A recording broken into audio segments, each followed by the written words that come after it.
Hello friends, आप देख रहे हैं इंग्लिश लैंग्वेज कॉरिडोर और मैं हूं दिलशाद अहमद।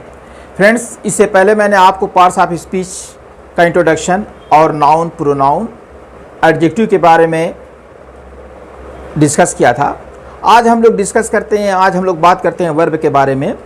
वर्ब जो है पार्ट्स ऑफ स्पीच का बहुत ही महत्वपूर्ण शब्द होता है और जब हम वर्ब के बारे में जानेंगे कि ये कैसे काम करता है, इसका क्या रूल है, तो हमें अंग्रेज़ी समझने में बहुत ज़्यादा आसानी हो जाएगी। तो फ्रेंड्स देखिए, सबसे पहले मैं आपको दिखा दूं कि वर्ब होता क्या है।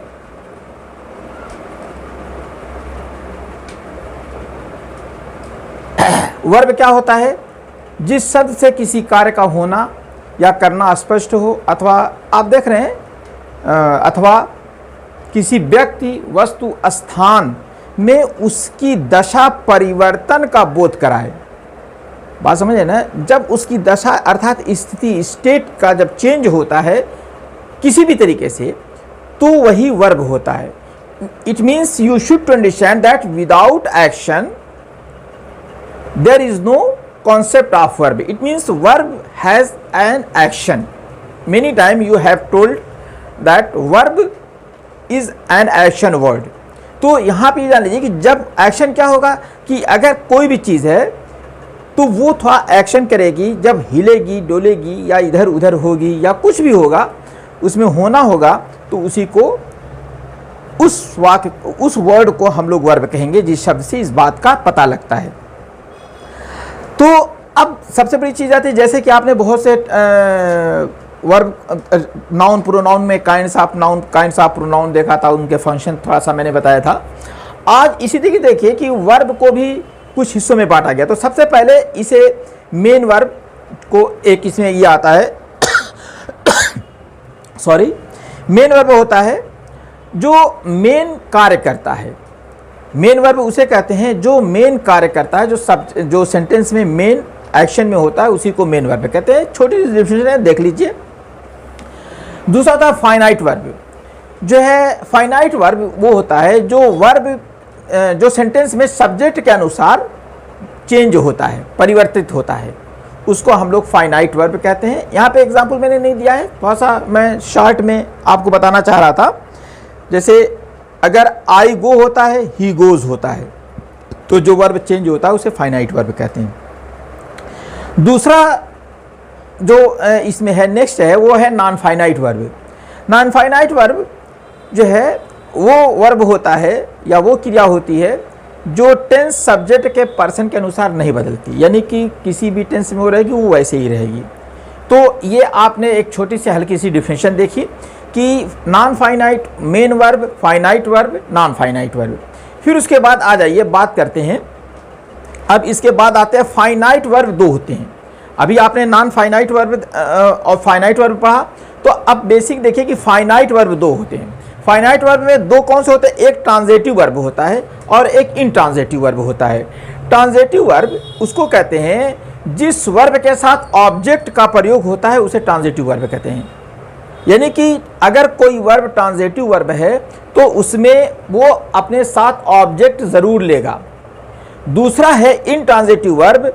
इनट्रांजिटिव वर्ब में ऑब्जेक्ट की आवश्यकता नहीं होती है, वो अपने आप में पूरा कंप्लीट सेंस दे देता है, अर्थ दे देता है। जैसे मैं कहूँ कि फिश स्विम, तो इसमें स्विम जो है स्विम जो है ये क्या है? ये पूरा अर्थ दे देता है, इसलिए इसे इनट्रांजिटिव वर्ब कहते हैं। और इनट्रांजिटिव वर्ब की पैसिव वॉइस नहीं बनती है। आप लोग देखिए, मैटर ये होता है कि मैं आपको एक बात बता दूं कि हम लोग शुरू से बातों को नहीं सीखते हैं और फिर उन सारी बातों को इकट्ठा लेकर के जब बैठते हैं तो हमको लगता है कि इंग्लिश बहुत मुश्किल है। अगर आज हम सीख लेते हैं या हम लोअर क्लासेस में सीख लेते हैं कि ट्रांजिटिव और इनट्रांजिटिव वर्ब क्या होता है, तो जब आप पैसिव वॉइस बनाने जाएंगे तो वहाँ पे अब आपको इंट्रोडक्शन की जरूरत नहीं पड़ेगी। आपको ये नहीं जानना होगा कि इनट्रांजिटिव वर्ब किसको कहते हैं। लेकिन हमने शुरू में नहीं पढ़ा, पहले नहीं पढ़ा, तो फिर उसके बाद जब हम इसको पढ़ना शुरू करते हैं, जब पैसिव वॉइस जाते हैं, तब वहाँ पे हमारे सामने बवाल खड़ा होता है कि यार ये इनट्रांजिटिव वर्ब क्या है, ट्रांजिटिव वर्ब क्या है। तो आज ही जान लीजिए कि ट्रांजिटिव वर्ब में हमेशा ऑब्जेक्ट होता है और इंट्रांजिटिव वर्ब में ऑब्जेक्ट की आवश्यकता नहीं होती है, अर्थात ट्रांजिटिव वर्ब की ही पैसिव वॉइस बनती है, इंट्रांजिटिव वर्ब की पैसिव वॉइस नहीं बनती है। फिर उसके बाद आपको मैंने बताया था कि नॉन फाइनाइट वर्ब, तो नॉन फाइनाइट वर्ब 3 होते हैं। ऐसा ध्यान से देख लीजिए, नॉन फाइनाइट वर्ब 3 होते हैं। इसमें एक होता है इन्फिनेटिव, इन्फिनेटिव में 2, आप देख लीजिए स्क्रीन पे, इन्फिनेटिव में 2 प्लस वर्ब को जोड़ करके जो वर्ड बनता है उसे इन्फिनेटिव कहा जाता है। 2 प्लस वर्ब की फर्स्ट फॉर्म को जोड़ा जाता है उसे इन्फिनेटिव कहते हैं, जैसे to play, to dance. Okay, फिर उसके बाद इसमें दूसरा है बी है, आप देख लीजिए स्क्रीन पे बी है, पार्टिसिपल होता है। पार्टिसिपल क्या होता है? वर्ब से एडजेक्टिव का बोध होता है, ऐसा वर्ब जिससे एडजेक्टिव का बोध होता है। जैसे मैं बता दूं ब्रोकन चेयर, ब्रोकन चेयर, तो उससे एडजेक्टिव का बोध होता है, उसे पार्टिसिपल वर्ब कहते हैं।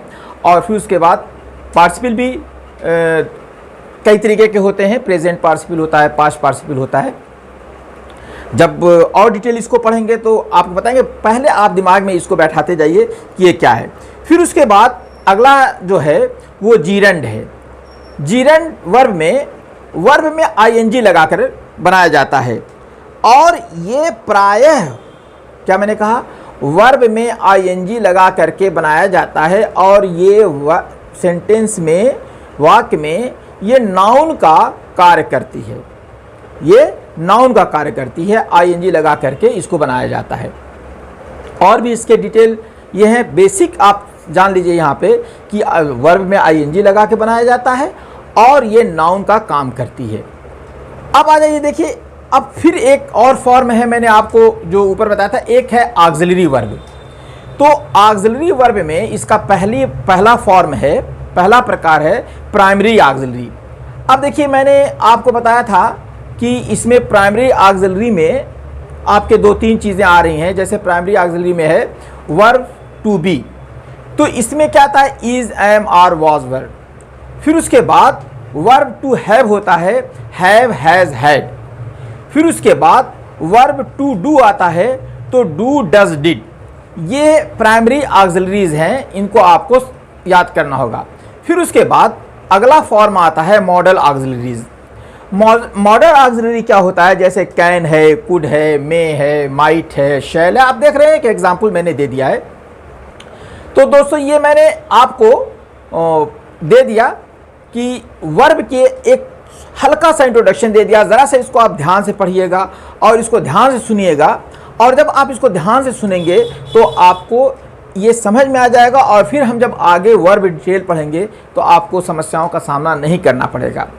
फ्रेंड्स, ये जो है, अगर आप स्पीकिंग सीखना चाहते हैं, बातचीत करना चाहते हैं सिंपल जनरल बातचीत में, तो इतनी चीज़ों को आपको ये जान करके थोड़ा सा कॉन्फिडेंस आएगा। मैंने आपको पहले ये कहा था कि आपको ग्रामर बहुत ज़्यादा लर्न नहीं करना है। तो जैसे हमारे यहाँ जो है, हम लोगों की जो नेटिव लैंग्वेज है, जैसे हम हिंदी में बात करते हैं या उर्दू में बात करते हैं या अपनी कन्नड़ में बात करते हैं या किसी भी भाषा में बात करते हैं, तेलुगु में बात करते हैं, तो ये हम उस एटमॉस्फेयर में रहते हैं, वो हमेशा हमें वाक्य और सेंटेंसेस हमारे सामने फ्लो करते रहते हैं। तो उस सेंटेंसेस को हम सुन करके वो इतना हैबिचुअल हो जाते हैं कि हमको उसके बारे में पता ही नहीं लगता कि इसकी ग्रामेटिकल टर्म क्या है, और ना हमें उस ग्रामेटिकल टर्म की ज़रूरत पड़ती है और हम उस सीख जाते हैं। लेकिन बहुत बार इंग्लिश में हम लोगों को समस्याओं का सामना करना पड़ जाता है कि यहाँ पे आखिर होगा क्या, ये कैसे लगेगा। तो अगर हम इन छोटी बेसिक चीज़ों को हमको सीखना पड़ता है, क्योंकि ये हमारी लैंग्वेज नहीं है, हमको इतना ज़्यादा सुनने को मिलती नहीं है। हम बस जब तक पढ़ते हैं तभी तक हम इंग्लिश पढ़ते हैं। इवन मैंने बहुत से इंग्लिश स्पीकिंग सेंटर्स में देखा है कि जब तक स्टूडेंट्स जो हैं वो वहाँ पे होते हैं, तो जब तक वो टीचर के या स्टूडेंट के इंटरेक्ट में रहते हैं, जब तक कांटेक्ट में रहते हैं, तो एक टॉपिक जाता तभी तक वो इंग्लिश में बात करते हैं। अदरवाइज फिर वो अपनी जनरल बातें भी अपनी मदर टंग में करने लगते हैं। ऐसा क्यों होता है? क्यों कि अभी तो आप इंग्लिश सीखने ही आए हो और फिर उसके बाद आप अपनी मदर टंग को यूज़ करने लगे। तो इसका सबसे मेन वजह यही होती है कि आपके अंदर कॉन्फिडेंस नहीं होता है। तो थोड़ा सा इसको सीखिएगा, बस इतना ही सीखिए, बहुत ज़्यादा इसको बर्डन मत लीजिए, कि इसको थोड़ा सा सीखिए और सीख करके आप जो है आगे बढ़ते जाइए। और अगर आपको फिर अच्छे स्पीकर बनना होगा, अच्छी लैंग्वेज सीखनी होगी, तो फिर आप मेरे और भी अगले वीडियोस देखिएगा जो मैं आपको अपलोड करता रहूँगा। और उन वीडियोस को देखने के लिए आप चैनल को सब्सक्राइब कर लीजिए और जो है घंटी का बटन भी दबा दीजिए ताकि आपको नोटिफिकेशन मिलता रहे। अगर ये वीडियो आपको पसंद आया हो तो अपने दोस्तों को शेयर कीजिएगा, इसको लाइक कीजिएगा और दोस्तों को भी मोटिवेट कीजिएगा कि वीडियोस देखते रहें। मिलते हैं फिर अगले वीडियो में। Thank you.